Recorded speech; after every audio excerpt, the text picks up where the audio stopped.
Ir taip, broliai, į švenčiausią mes galime drąsiai eiti tuo keliu, kuris buvo mums atvertas Ješuvos krauju, jo gyvybė, šventumu, teisumu, pirmgimystė. Aš laiką pridinu, nes į naujoji sandora randasi jame. Jo žodis, jis pats, jis dėka savo kūno aukos, šlovingai įtvirtino jį mums, kelią kalbama, pro uždangą kaip naują ir gyvą tikslą arba kelią. Mes turime Dievo namams didingą kunigą, todėl artinkimės į švenčiausią nuoširdus. Kas geriau, negu tu pats žinai, tu nuoširdus ar ne? Štai kodėl Dievas visų pirma mums mokina ir parodo, kas yra nuoširdumas. Kai aš esu kaltas ir visą laiką kaltas ir visą laiką baimiai, aš visą laiką slapstausi, aš nenuoširdus. Bet kai aš patikiu, kad aš esu Dievo vaikas ir dėka jo teisumo, šventumo, esu tinkamas, priimtinas ir mylimas, aš nuoširdus, nes nebebijau. Nuoširdus tai nebijantis žmogus. Tai jeigu jisai mokina mus visų pirma pažinti jo meilę ir būti nuoširdžiais. Kai aš esu nuoširdus, jisai iškart sutvarko viską, ką reikia sutvarkyti, kas turi būti sutvarkyta, kad aš galėčiau eiti toliau. Nuoširdus ir nebijantis tik naujas žmogus, kuris dominuoja mumise. Toliau, su visišku įsitikinimu, kurio šaltinis yra pasitikėjimas Dievu. Mūsų visiškas įsitikinimas yra pasitikėjimas Dievu ir aš apie jį arba šventoji dvasia kalba per mane jums, kada šitas pasitikėjimas įgyjamas bejėgystėje, kur tu susipažįsti su Dievu, kuris tave išlaisvina. Tu jo nematai, bet tu žinai. Ir tu vienas tik žinai, kaip jis išlaisvina. O šitą išlaisvinimą mato aplinkiniai. Jie mato tavo beegoistinį veiksmą, žodžius, pasirinkimus ir kitus dalykus.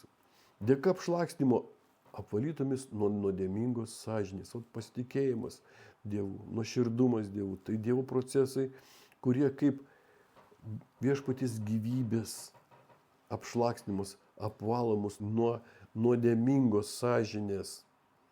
Nuo nuodėmingos sąžinės apvalo tik tai nauja sąžinė. Naujo žmogaus sąžinė. Galiu paklausti. Nu. Va ta sąžinė, kas tai yra ta sąžinė? Siela? Jo, sielos sudėtinė dalis. Sena sąžinė, sena siela niekada nepasitikės Dievu, pasitikės viskuom, bet tik ne Dievu. Čia kalbam apie naujo žmogaus brandą.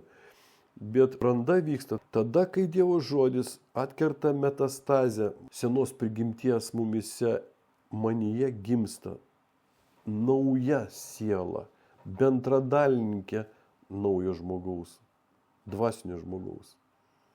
Ir toje sieloje randasi jau kita sąžinė, kiti veiksmai, kiti pojūčiai nenuodėmingi.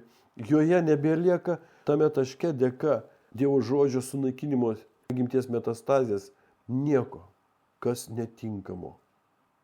Supratau, dėkoju. Ir kūnais nuplaukti. Būtų įdomu, kad praplėst būtų kada nors įmanoma. Nu, aš tau trumpai pasakiau, bet aš nežinau, kaip praplėst. Matai, kartais praplėtimai nueina į filosofiją. Vat aš tau galiu pasakyti paprastą veiksmą, paprastais žodžiais. Kada atgimsta iš aukšto žmogus? Arba kada jam suteikiamas atgimimas iš aukšto ir mumise apsigyvena negendama Dievo žodžio sėkla, jie atgaivina mumise dvasią mūsų ir apvaisina mus naujų žmogumi. Iš pat pradžių Dievas, aš jau sakiau, per sieliškumą, pradžioj sielinis, paskiau dvasinis. Kol mes kūdikiai, mes nesiskiriam, mes niekom gyvenam, kaip gyvenam, smerkiam, visą laiką mūsų noras, egoizmas, kurio mes net nematom, jisai funkcionuoja. Bet Dievas per sielinius, suprantamus, apčiuopiamus, regimus dalykus, jis pradeda veikti žmogaus gyvenime ir žmogus pradeda vis labiau suprasti, prisipildyti, kad Dievas yra gyvas ir realus tikrai. Kad jis nėra pasaka ar mano žinojimas, ar žmonių žinojimas. Jis gyvas ir jisai myli mane. Todėl aš išgyvenau stebuklus, kurie pasakė, aš esu gyvas. Ir ne Neptūnas su šake, kad užmuš tave už tavo klaidą, o kad esu meilė. Jadvyga išgyveno. Ir karvės pavyzdį, ir šernų pavyzdį. Visi mes esame išgyvenę ir tada, kai jis pamato, kad mumise prisipildė realus žinojimas, kad Dievas gyvas, jis pradeda procesą per savo žodį brandinti mumise naują žmogų ir gelbėti sielą. Dvasios vaisius bręsta sieloje. Kaipgi dabar tai sielai, kuri nepagydomai sužalota, gali bręsti dvasios vaisius ir aš dabar jums kalbu procesą kitą. Dievo žodis, jisai pradeda durti. Kaip? Ką tai reiškia? Jis pradeda parodyti, per ką aš esu gundomas. Neteisingi mokymai daugybę tūkstančių metų laikė žmonės pastoviame rate, tas pats per tą patį, vėl tas pats. Arba aš turiu laikytis ir visą gyvenimą žinoti, kad aš esu tas, bet patikiu save kitiems, kad aš ne tas. O aš esu tas ir žinau, kas aš esu. Todėl šiandieną gyvai sakau, Dievas parodė, kad mums nereikia bijoti, kai Dievo žodis parodo, per ką aš esu gundomas, o džiaugtis. Ir kai aš džiaugiuosi, nes pasitikiu Dievu, kuris man apsireiškia atgimimą iš aukšto akimirką, jau čia tuo momentu aš pradedu suprasti ir žinoti, kada aš atgimiau, nes kūdikis nežino. Ir tada, kas prasideda, tas Dievo žodis mane atveda į išlaisvinimą, kur aš susipažįstu dar su realesniu nematomu Dievu. Ir toj vietoj, kur jisai apipjausto savo žodžiu mano metastazę, senos prigimties, kuri randasi sieloje. Ta sena siela miršta ir gimsta nauja siela. Jūs suprantate, toj vietoj atgyja nauja siela. Sena miršta, gyja nauja, bendradalinkė dvasia. Ir toje naujoje sieloje randasi, jinai jau priklauso naujam žmogui, kuris taip pat susideda iš dvasios, sielų ir kūno, o kūnai mūsų laukia danguose. Šiandien šitą kūną mes turim prižiūrėti kaip dvasinę šventyklą, kad mumise bręstų tas, kas Dievas numatė. Bet ten mes būsim pakeisti ir gausim naujus kūnus. Šitas kūnas ir kraujas, kas yra siela, šitas kūnas ir šita siela šlykšti, kuri apkrėsta ir netinkama, ir nepaveldės Dievo karalystės, o paveldės tik tai, kuri bus apipjaustyta Dievo žodžiu. Štai kodėl kiek kas leidžiasi Dievo vaikų tai daryti, pagal tai turės ir kūnus. Aš šiandien dar plačiau mąstau tik tai, kad Dievas jau žino, kokie mūsų kūnai ir Dievas žino, kiek mumise subrandins to naujo žmogaus. Sako, einu paruošti kūnus jums. Jau kūnai paruošti, todėl Dievas žino, kam kokius procesus šiandien daleisti. Kodėl šiandien vieni kenčia už paleistuvystę, kenčia už tą, kenčia už vagystę, o kiti ne, jie laisvi. Jų gyvenimas tai net nepasireiškia. Dievo vaikų kalbu. O todėl, kad Dievas paskaitė tave tinkamą ir vertą tame subrandinti ir suteikti didesnį svorį. Štai kodėl, kai aš matau žmonės, kurie kenčia dėl to ir nebijo ir kalba, aš jiems sakau, tu tikėjimo didvyris. Ir prašysiu, kad Dievas jam apreikštų šitą procesą išlaisvinimo ir jisai įgytų svorį, kad ateitų ne su tuščiomis rankomis pas Dievą.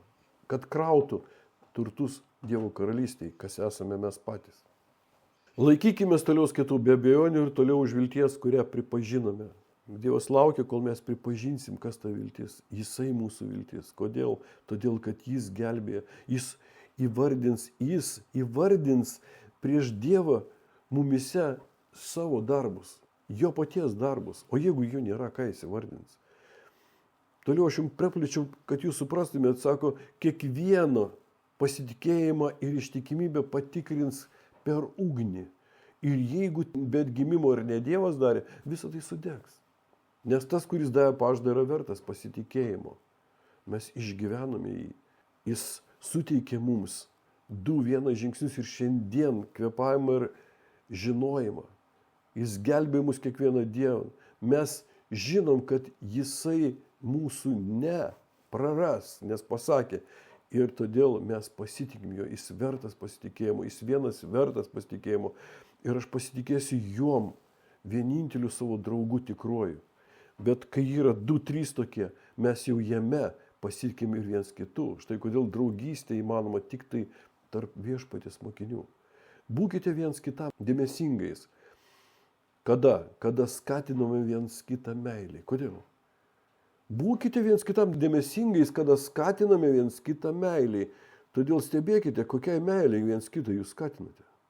Ar toliau seilėtai, pagražintai, ar Dievo meilę pažinti, kuri be brandos proceso neįmanoma. Naujas žmogus, jisai kaip dvasios vaisius, jis vientisas, bet viskas vainikuojama meilė, Dievo besąlygiška meilė, kurie aprašyta 1 Korintiečiams 13 skyriui. Skatinkite viens kitą geriems darbams, kokiems. Nes žmonės šiandien turi įvairiausių įsivaizdavimų, kokiems geriems darbams. Ir šiandien, kai žmonės sako per televiziją arba kažkokius, tai mes atidarėm sąskaitą, kad dabar žmonės jūs gali siūsti, kad padėti ten tokiems ir tokiems, tai visai negeras darbas gali būti, o blogas, nes tu nusiųsi pinigus velnio sistemai. Geras darbas, tai tavo Dievas tai pasakė daryti. Ar tu tikrai žinai, kad tai iš Dievo? Šitiems dalykams skatinkite. Toliau sakė, skatinkite neapleisti savo bendruomenės susirinkimų. Neapleiskite savo bendruomenį viens kito. Atėjo bendruomenė pamokslą paskaitė, labas šiau ir išnyko visai savaitai. Kas čia per bendruomenė tokia, žinai? Net gyvuliai savo fermose į tai kaso viens kitam. Padeda, žinai, būna, šildo. Kas daugelį tapo įpročiu. Bet drąsinkite vienas kitą toliau pasitikėti Dievu. Aš pridedu jums.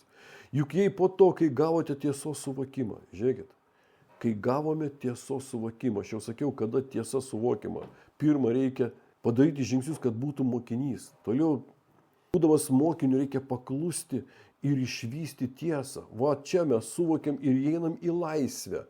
Va tada, jei po to, kai gauname tokią laisvę, mes ir toliau sąmoningai darome nuodėmę. Tai yra, mylim nuodėmę. Nesiruošiam jos palikti. Kaip nesiruošiam? Ai, nekenčiu, atleisk Dieve, nusidėjau, atleisk, aš toksai dar silpnas, tu ateisi mane išlaisvinti. Va, kaip mes sąmoningai darome.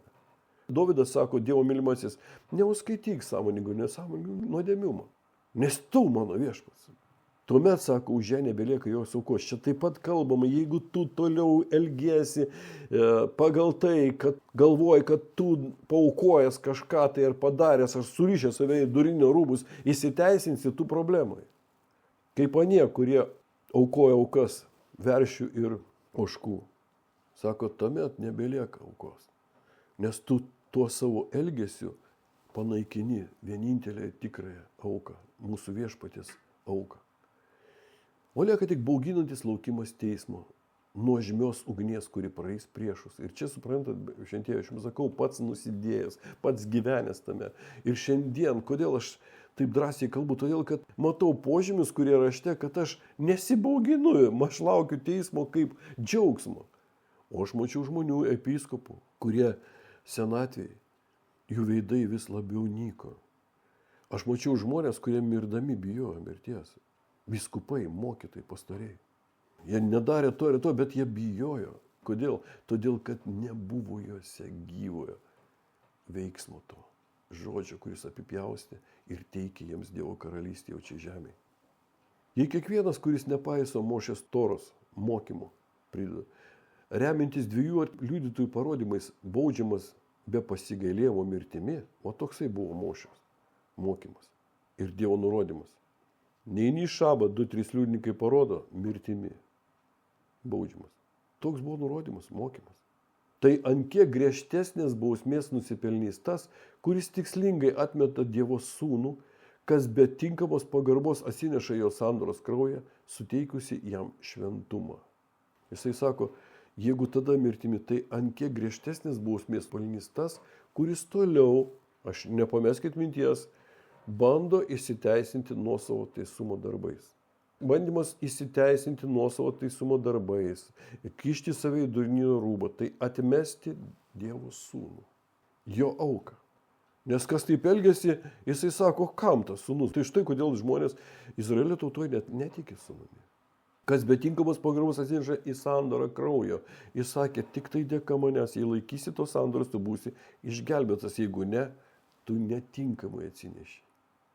Nes tik dėka šitos naujos sandoros mums suteikiamas šventumas. Kas įžeidžia dvasią, dovanojančią Dievo palankumą. Visas šitas veiksmas tai dar vienas spalva, kaip mes įžeidžiam dvasią. O kas įžeis dvasią, tam nei šiame, nei kitame pasaulyje nebus atleista. Mes žinom kitų savybių, bet būtent čia dar vienas spalva, kaip įmanoma įžeisti šventą dvasią. Juk mes pažinome tą, kuris yra pasakęs. Ar tu pažįsti tą, kuris tave išlaisvino, kaip Musė iš barščių? Ar tu pažįsti tą, kuris tau suteikė tokią prieškimą, kad tu esi šventas ir vertas? Ar tu pažįsti tą, kuris tau pasakė, kad aš numiriau ir sunaikinau nuodėmę, aš teisus, prisikėliau, viskas. Dėka manęs tu esi priimtinas.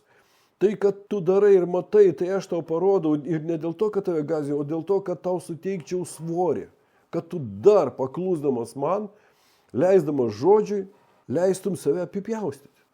Juk mes pažinom tą, kuris pasakė, aš atsakingas už kerštą, atlyginsiu ką man, tą, kurį tu pradėjai. Ar tu viešpatie atradai mane, kad nužudyti, ar kad išgelbėti? Ne, aišku, senai prigimčiai kalba eina, kuri apnuodėta, per kurią šiandien veikia velnias. Primenu, jisai gyventi čia žemėje negali. Jis yra įkalintas su savo kritusiais angelais. Kodėl žmonės sako, velnias. Kodėl mes matome velnio darbą šiandien? O todėl, kad jisai veikia per žmogų. Nes žmoguje, senoji prigimtėje, jo sostas, jis apnuodino egoizmų, savo valiavimu žmogų. Toliau sako, baisu pakliūti į gyvojo Dievo rankas. Taip, tai gąsdinam, bet tas gąsdinimas yra šventas gąsdinimas, kad Dievas tavęs nepraras, jis ne vieno nepraras pasakė.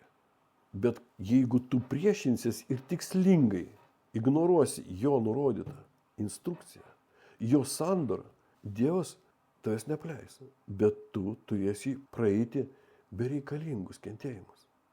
Tu turėsi praeiti gėdą, atmetimą, tam, kad visiškai suduštum.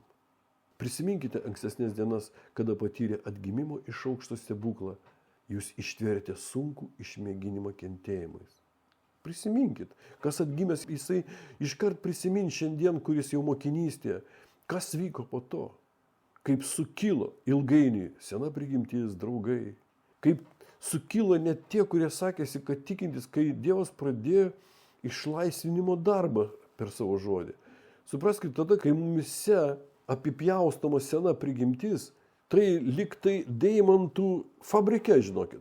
Tai iškart pasmirstam, žmonės pamato tavo nuodėmingumą, tavo tikrumą, tavo nešvarumą, tavo aferistiškumą. Jie mato, tai prasmirsta. Ir per tai mes esame bandomi kaip? Arba vėl apsimesti, arba nuoširdžiai sakyti, nesistebėkit. Ko jūs stebitės, tai viešpats mane išlaisvina. Tai ne taip lengva atsižadėti, bet aš tikiu, kad tai bus apipjaustyta. Ir aš būsiu nebe toks. Paprasti žodžiai.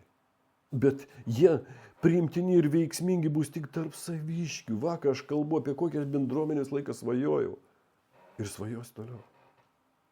Kokiais kentėjimais dar pasireiškinsiais viešo pažeminimo patyčiomis. Visą laiką, kai žmogus yra apipjaustamas Dievo žodžio, religija aplink jį tyčiasis. Persekiojimais. Persekios. Arba kai mes palaikom tokius Dievo vaikus tikruosius, kurios šiandien apipjausto Dievo žodis ir kurios brandina Dievo žodis, mes išgyvename panašų atsinešimą.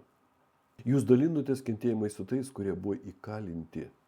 Be to, kada jūsų nuosavybė buvo išgrobstyta, jūs priėmėte tai džiaugsmingai, nežinojote, kad turite kažką geresnio ir nelaikino. Ta prasme, tuo metu tikinčių žmonės, tikrai tikinčių žmonės, kurie neįsižadėjo nei prieš mirtį, nei prieš nieką, iš jų atimdavo turtą, išplėždavo. Kas svarbiausia, tos lūšnos nepaimdavo, bet tai, kas būdavo vertingo, išplėždavo ir jie tai džiaugsmingai priimdavo.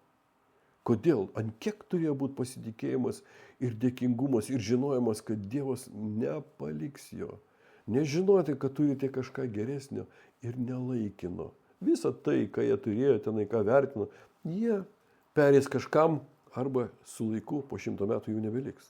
Kaip ir apie mus nebeprisimins. Bet mes prisiminsim, kurie pasiliks žemėje, jeigu viešpats nesugrįš. Mes būsim tas didžiulis debesys šventųjų, kurie melsimės už savo vaikus, kurie Dievo vaikai.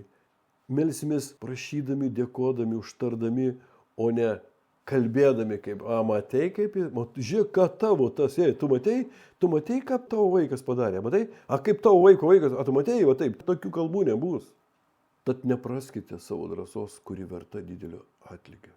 Jūs privalote įstovėti iki pabaigos, kad įvykdė Dievo valią.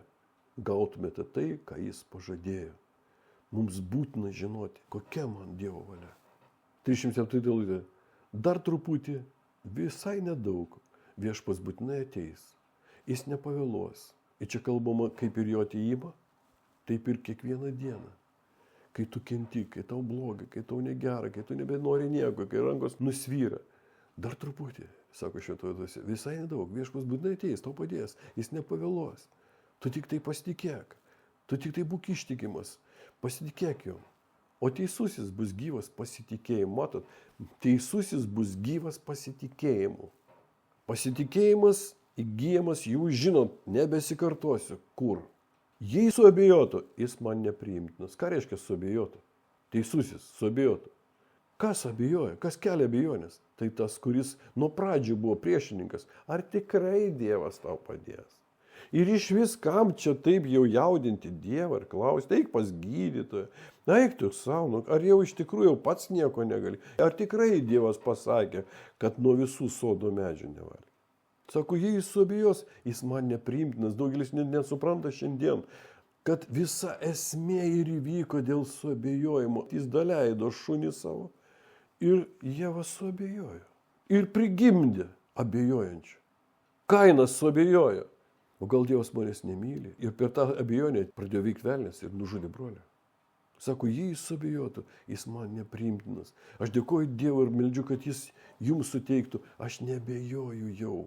Jo išgelbimu, jo teisumu, jo paraštamon karalystė, aš nebebejoju.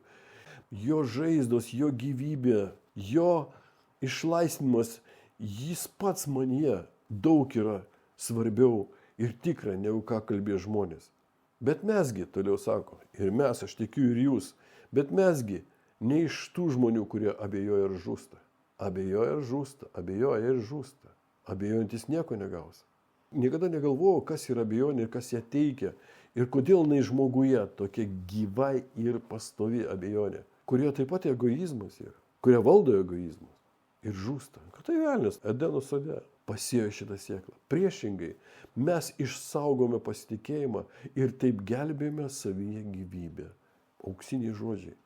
Priešingai, mes išsaugome pasitikėjimą. Kas bebūtų, aš toliau vilsiuos, pasitikėsiu viešpačiu, kuris mane išgelbėjo ir taip mes gelbėjome savyje gyvybę, naują žmogų. Vot jums ir laiškas Hebrajams. Kodėl Hebrajams, aš sakau šiandien, pirmą Jokūbo laišką norėjo išmesti velnias, paskiau Hebrajams. Ir šiandien daugelis krikščionių. Čia ne mums, sako. Čia ne mums, čia Hebrajams. Jie dar nesako Hebrajams. Pas rusus gražiai skamba jevrėjams. Bet kai aš girdžiu, kai lietuviai sako, čia žydams, man kerta per kojas, iškart per smegenis. Čia žydams, čia ne mums. Galvoju, o kas tu toksai? Kaip tik tai čia mums. Jeigu mes suprasime, ką Dievas kalbėjo savo tautai, čiagi kalbama apie tai, kaip jo tautai reikia nusimesti religiją ir patikėti Mesijumi. Ir kalba tokiais žodžiais, kurie atgys Dievo tautoje. Ir kai mes skaitom tos žodžius ir mes suprantam, ką jie turi suprasti, taigi mes gaunam per tai dar didesnį palaiminimą ir gyvybę. Maža to, kad stebėti save ir būti tikraisiais judėjais. Sako, jūs tikrieji judėjai, jūs tikrieji izraelitai, jūs tikrieji hebrajai, nes esate apipjausyti iš vidaus ir iš išorės. Šiandien tiek būtų. Gerai, būkit palaiminti.